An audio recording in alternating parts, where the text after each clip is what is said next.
SettleMate is an app built around a compelling idea helping everyday people find and claim money they might be entitled to from class action lawsuits, without needing any legal knowledge or wading through pages of confusing court documents. The app claims to track both active and past lawsuits, check your eligibility quickly, and walk you through the claim submission process step by step, potentially putting unexpected money back into your pocket.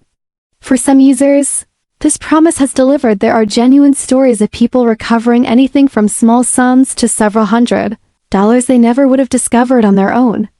Many also appreciate the app's clean, beginner-friendly interface, which makes navigating through legal settlements far less intimidating, and the transparency of its subscription pricing with no hidden fees or overly complicated terms. Cancellations are generally reported as simple, and in many cases, customer support responds promptly to questions or technical issues. That said, SettleMate isn't without its drawbacks. There's no free trial, so you have to commit financially before knowing if it will actually find anything for you.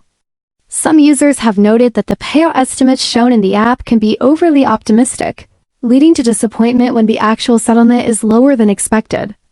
More concerning are occasional reports of refund requests being ignored or never processed, which raises questions about consistency and how the company handles dissatisfied customers. And while the app can be a genuinely convenient shortcut to discovering unclaimed cash, it's important to keep in mind that it's a paid service, meaning part of whatever you recover is offset by the cost of using it. In short, SettleMate could be a helpful tool for turning forgotten legal settlements into real money, but it's one to use with realistic expectations and an understanding that the results can vary widely from person to person.